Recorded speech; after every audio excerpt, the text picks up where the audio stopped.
اعوذ باللہ من الشیطان الرجیم بسم اللہ الرحمن الرحیم اللہم صلی علی محمد وعلی محمد وعجل فرج علی محمد ولا ندعم تمام مومنین کو جعلی مدد والسلام علیکم ورحمۃ اللہ وبرکاتہ۔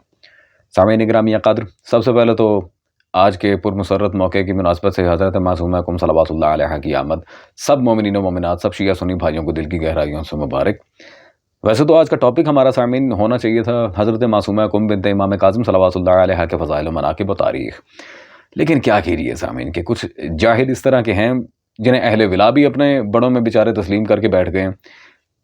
کبھی یہ اچھی باتیں کیا کرتے تھے، لیکن جب سے ماشاءاللہ تقلیدیوں کے ہتھے چڑھے ہیں، عقیدے کا بیڑا غرق ہو گیا ہے۔ کیا کریں، علی کو بھونکنے والوں کے ساتھ جب کوئی جا کے موافقت کر لیتا ہے تو وہ بھی کبھی نہ کبھی اپنے اندر کا گند اگل ہی دیتا ہے، اور پھر بالآخر ہم پہلے ہی یہ بات واضح کر چکے ہیں، ہمارا جھگڑا متکلم میں نہیں کلام میں ہوتا ہے۔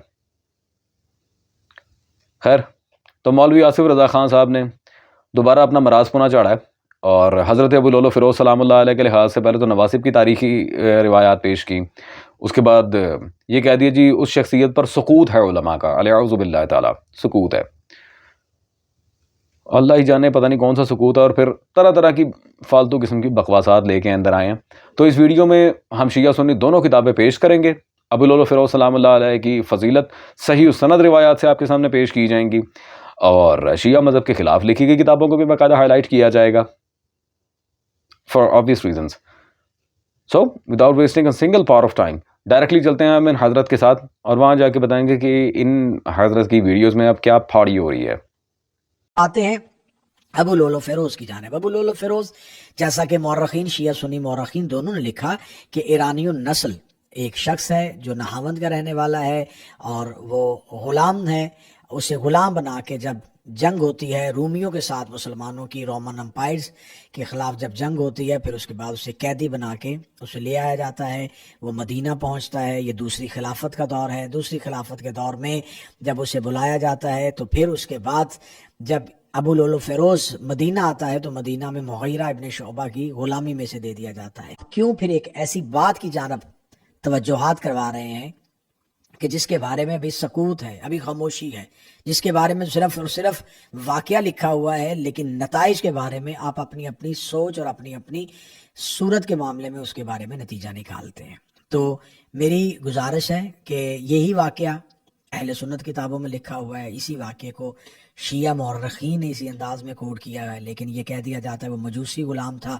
یہ اہل سنت تاریخ کہہ رہی ہے، جبکہ تاریخ یہ کہتی ہے، شیعہ تاریخ یہ کہتی ہے کہ اگر وہ مجوسی ہوتا تو وہ مدینہ میں نہ ہوتا، وہ مجوسی ہوتا تو وہ ایک صحابی کی غلامی کر رہا تھا، وہ مجوسی تھا تو وہ مسجد کی صفوں میں کیا کر رہا تھا، اور وہ مجوسی تھا تو جب وہ شکایت لے کے آیا تھا تو وہ شکایت خراج کی تھی، خراج ٹیکس ہوتا ہے، تو اس نے یہ شکایت خلیفۃ المسلمین سے کیوں رکھی گئی تھی، اور یہ تمام چیزیں اس کے اسلام پہ آنے کے لیے گواہی، اور اسلام کے آنے پہ کہ وہ اسلام لا چکا تھا۔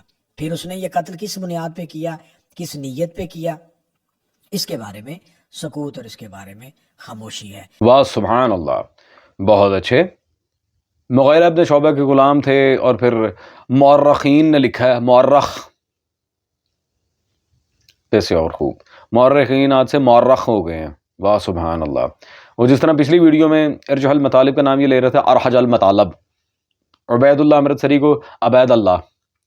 اور بھائی میں نے تمہیں پہلے ہی کہا تھا تمہاری اتنی اوقات نہیں ہے کہ تم ان اختلافی معاملات پر آ کر یہ اتنے بڑے بڑے بیانات نام نہاد ریکارڈ کرواؤ۔ تمہاری اوقات پتہ کیا ہے؟ میٹرک لیول کی کوئی آئینہ اردو یا ماورِ ادب خریدو، وہ پڑھو، اپنے خاندان کو بھی پڑھاؤ، ان کی اردو ذرا سنوارو، خدا کا نام ہے۔ کیونکہ جس طرح کی تمہاری حرکتیں ہیں نا، تمہیں تو یہ کہنا چاہیے تھا کہ بھائی جان جا کے کسی مرد کا گھر بساؤ اور اسے باپ بننے کا سکھ دو۔ آپ کا بالکل ان معاملات میں ٹانگ اڑانا بنتا ہی نہیں ہے حضرت۔ آپ صرف ایک پھوکے خطیب ہیں، خطیب رہیں۔ علمی دنیا سے آپ کا نہ کوئی پہلے شغف تھا نہ ہے۔ ناصر عباس مرحوم کی مجالس رٹ رٹ کے جو ممبر پہ آپ پڑھ رہے ہیں وہ پڑھیں، بہت اچھی بات ہے۔ میں نے کہا تھا تقلیدیوں کے ساتھ جا کے موافقت کرو، انہوں پتر تیرنا الحمدللہ آر پار یہ پورا کام۔ ڈائریکٹلی سامعین اس جاہل کو ذاتی جواب دینے کے بجائے ہم ڈائریکٹلی چلتے ہیں علماء کی تحقیق کی طرف۔ پھر برادران اہل سنت سے بھی کچھ گزارشات پیش کرنی ہیں ہمیں۔ حضرت عمر کی انسلٹ کرنا میرا یہاں مقصد نہیں ہے، انسلٹ اس کی جس کی عزت ہو۔ ڈائریکٹلی اب روایات کے اوپر ہم چلیں گے۔ ابو لولو فیروز سلام اللہ علیہ کے بارے میں سب سے پہلے تو یہ عالم ربانی سید صادق روحانی رحمہ اللہ تعالیٰ، حال ہی میں ان کی وفات ہوئی ہے، اور بڑا اچھا رگڑا لگا کے گئے ہیں خمینی اور خامنائی کے منحوس انقلاب کو، بڑی پولے کھولی ہے انہوں نے۔ ان کی کتاب یہ حضرت فاطمہ زہرا صلوات اللہ علیہا کی شان اور مظلومیت، آغا صادق روحانی صفحہ نمبر 45 پر واضح طور پہ یہاں لکھا جیسا کہ فریقین کی کتابوں میں روایات مستفیدہ موجود ہیں کہ 9 ربیع الاول کو جلیل القدر تابعی ابو لولو نہوندی سلام اللہ علیہ نے اس کا پیٹ پھاڑا۔ انہوں نے اس کا پیٹ پھاڑ دیا۔ آئے ہائے ہائے ہائے ہائے ہائے، جلیل القدر تابعی، سامعین علماء کی طرف سے سقوط ہے، یہ سقوط ہے۔ اس کا رائمنگ ورڈز میں بڑا اچھا جواب دے سکتا تھا، لیکن کیا کریں، آج کا دن ایک تو ایسا نہیں ہے کہ لڑائی جھگڑا ہو، اور دوسری بات کہ کیا چھڑ پر آئیں یار۔ اب سامعین بات صرف اتنی نہیں ہے، شیعہ کتابوں میں جو روایات بالخصوص سرکار کے لحاظ سے ہیں، پہلے تو وہ تابعی جلیل القدر ہیں، دوسرا مولا علی نے اپنی زندگی میں باقاعدہ اشارتاً و ضمناً اس امر کی پیشین گوئی کی تھی۔ یہ محدث سرکار ابو الحسن دیلمی رضوان اللہ تعالیٰ علیہ کی کتاب ارشاد القلوب ہمارے پاس موجود ہے۔ اس میں جو حسن نصر اللہ صاحب کی فیورٹ کتاب تھی، صفحہ نمبر 42 پر واضح مولا علی کی بات ہے۔ حضرت نے فرمایا، اے ابو حفص یعنی کہ حضرت عمر، اللہ یہاں وہاں ادھر ادھر سے سب وبال تجھ پر، سب وبال اللہ اکبر تجھ پر جمع کرے گا، اور فیصلے کا ایک وقت مقرر ہے، اس وقت تجھ کو معلوم ہوگا۔ یہ سن کر حضرت عمر کا چہرہ اس طرح سیاہ پڑ گیا، گویا رات نظر آنے لگی۔ یا اللہ چل خیر کوئی بات نہیں، نیور مائنڈ، یہ شیعہ روایت تھی۔ تو سامعین وہ وبال کیا تھا، کیا ہوا، اس کی اب آپ کو ڈائریکٹلی ہم یہاں پہ ایک چھوٹی سی نوٹیفیکیشن دیتے ہیں۔ ڈائریکٹ اور انڈائریکٹ روایات سے یہ پھر جمع بین الروایات یا تطبیق بین العبارات کا جو سارا اصول ہے، اس پر جو صاحبان تحقیق ہے وہ خود صرف نظر کر سکتے ہیں، اور کرتے بھی ہیں ماشاءاللہ سے، مورد نظر قرار دیں تو کیا ہی بات ہے۔ تو اس پر سامعین سب سے پہلے تو ہم آپ کے سامنے پیش کریں گے آغا عبد الرزاق موصی المکرم رضوان اللہ تعالیٰ علیہ کی کتاب الزہرا۔ اس میں صفحہ نمبر 162 میں 162 ظالمین پر نفرین، واضح اور لکھا بی بی صلوات اللہ علیہ نے فرمایا کہ خدا تیرے پیٹ کو ایسی چاک کرے جیسے تو نے میری سند کے ٹکڑے کیے ہیں۔ اللہ اکبر، اللہ اکبر، جیسے تو نے میری سند کے ٹکڑے کیے ہیں، اللہ اکبر۔ بحوالہ الاختصاص الشافعی و تلخیص الشافعی، یہ انہوں نے باقاعدہ روایات یہاں بیان کی ہیں۔ لیکن سامعین اب یہ مسئلہ ہے کہ لوگ کہتے ہیں کہ جی اس طرح کی ملتی جلتی روایت تب یہ مقبول ہوتی ہے، کیونکہ بعض اوقات جب کہیں سندی اشکال وارد ہوتا ہے تو اس سے ملتی جلتی روایت اگر کسی اور صحیح سند سے ثابت ہو، الحمدللہ وہ روایت اپنے آپ اوتھینٹک ہو جاتی ہے۔ ابو لولو فیروز سلام اللہ علیہ نے حضرت عمر کا پیٹ پھاڑا تھا، جناب زہرا فرما رہی تھیں اللہ تیرا پیٹ پھاڑے گا۔ میں شرح نہیں کرتا بھائی، عقل مندوں کے لیے اشارہ کافی، میں شرح نہیں کرتا، میں کچھ نہیں کہہ سکتا۔ خیر، تو اب اس روایت کی سند کے اوپر ہم بات کر لیتے ہیں کہ نوشتہ یہ فتق کا چاک ہونا آیا کہ یہ بس شیعوں کی ہمارے مکتب کی کتابوں میں ایسی ایک روایت ہے یا اس کی سند کی صحت بھی ہمارے پاس موجود ہے؟ تو یہ عالم ربانی سید ہاشم الہاشمی ان کی کتاب اثبات فضائل زہرا صلوات اللہ علیہ میرے پاس موجود ہے۔ اس میں صفحہ نمبر 293 پر آپ واضح دیکھ سکتے ہیں، وہ دیکھتے ہیں نیز علی بن ابراہیم کمی رضوان اللہ علیہ صاحب تفسیر کمی سند صحیح کے ساتھ ان معنی کے قریب روایت نقل کرتے ہیں کہ جس کے ضمن میں ہے عمر نے نامہ فتق فاطمہ صلوات اللہ علیہ سے چھین کر اسے چاک کر ڈالا، بس فاطمہ ابو بکر عمر کے سامنے شکستہ دل اور روتی ہوئی واپس لوٹ آئیں۔ ٹھیک ہے جی، سند صحیح سند کے ساتھ۔ ہاں جی، یہ عبارت بھی آپ نے دیکھ لی الحمدللہ۔ سامعین اس روایت کو دیکھنے کے بعد آپ کو پتہ چل گیا کہ الزہرا کے متن کی جو ہم نے آپ کے سامنے ابھی کلیریفیکیشن کی ہے، اس کے اندر جو روایت تھی وہ خود بخود تقویت حاصل کر گئی۔ تو یہ سارا معاملہ تھا، میں نے ایک اشارہ بھی اندر چھوڑا ہے۔ اب ذرا گزشتہ ویڈیو میں جو ہم نے چمچہ نکلی کو اس ذات گرامیہ قدر پر سلام اللہ تعالیٰ علیہ اجمعین، اس پر جو ہم نے پھکی دی تھی، صرف منگول علمی کے تو پھکی نہیں ہمارے پاس بھی، اور ہمارے پاس تو وہ پھکی ہوتی کہ مستقل شفا۔ حضرت عمر صحابی تھے، خلیفہ تھے آپ کے نزدیک، ہمارے نزدیک نہیں۔ مجھے میرے بھائی ایک چھوٹی سی بات بتا دیں، اگر انہیں قتل کرنے والا مجوسی تھا، کافر تھا، نعوذ باللہ، ساری باتیں تھیں، ابو الغادیہ کون ہے؟ کیا کیا تھا اس نے جنگ صفین میں ہمارے یاسر کے ساتھ؟ مروان بن حکم کون ہے؟ حضرت طلحہ کے ساتھ اس نے کیا کیا تھا؟ خالد ابن ولید کون ہے؟ مالک ابن نویرہ سلام اللہ علیہ کے ساتھ کیا کیا تھا اس نے؟ کوئی دو نا جواب, سانو بھی دیو کہ سانو بھی ٹھنڈ پے یار.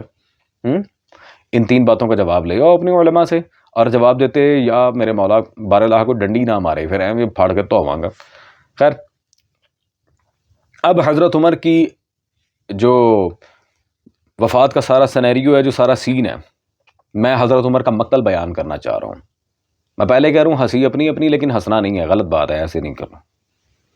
تو شیعہ مذہب کے خلاف لکھی گئی جو کتابیں ان میں سے ایک, جس میں ماشاء اللہ میں رج کے گالیاں دی ہیں ابن حجر مکی صاحب نے, الصواعق المحرقہ, ٹھیک ہے جی, جو لکھی ہے ہمارے رد پہ گئی. اب یہ بھی نہ دکھاؤں تو اور میں سیف الملوک کاٹ کے لے آواں. صفحہ نمبر 273 پر انہوں نے واضح طور پر یہاں پہ لکھا ہے, ابو لولو نے حضرت عمر کے قریب آ کر اس خنجر سے آپ کے کندھے اور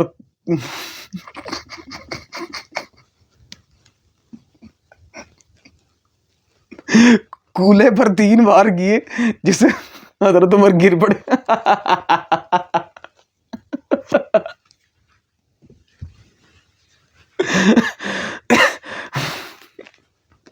او یار کیا بات ہے, بار بھی 3 ہی کیے ہیں. سامعین,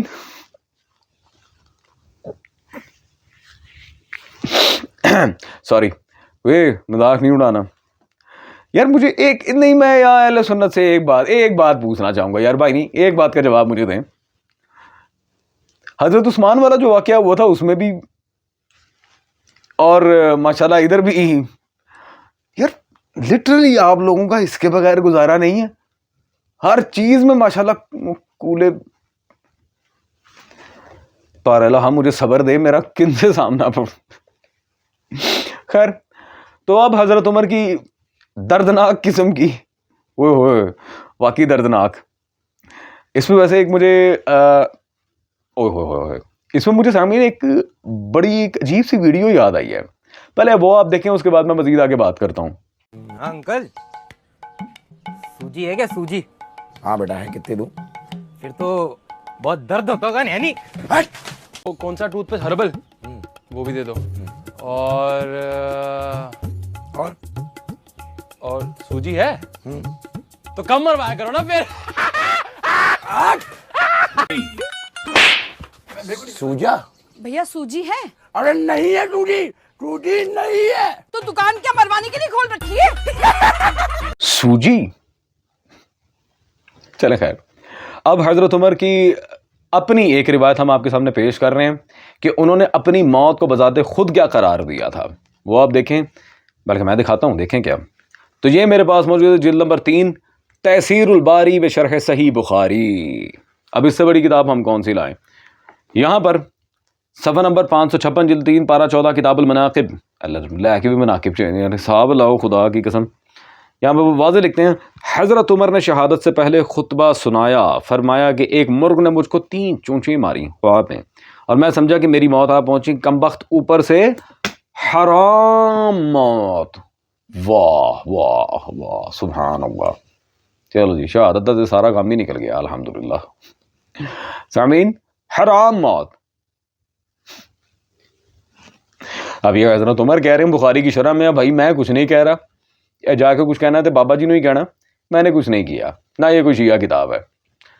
الغرض ابو لولو فیروز سلام اللہ علیہ کے لیے اتنا ہی کافی ہے کہ ان کے فضائل صحیح سند میں ان کے افعال کو باقاعدہ اس کی طرف نسبت دی مادر حسنین صلوات اللہ علیہ نے, اور حضرت عمر نے اپنی موت کا سارا احوال خود ہی بیان کر دیا. اب بھائی کتابیں پڑھو, مطالعہ کرو, کیا یار ہوائی باتیں کرنے میں کیا رکھا ہے مولوی آصف رضا خان مراسی صاحب. ہاں جی, علماء نے سکوت کیا, یہ سکوت کیا. یار تیری مہربانی بھائی, خدا کا نام ہے, نہیں تمہاری اوقات, کیوں بار بار یہ مداخلت کرتے ہو, کیوں بلا وجہ میں آ کے لات اڑاتے ہو.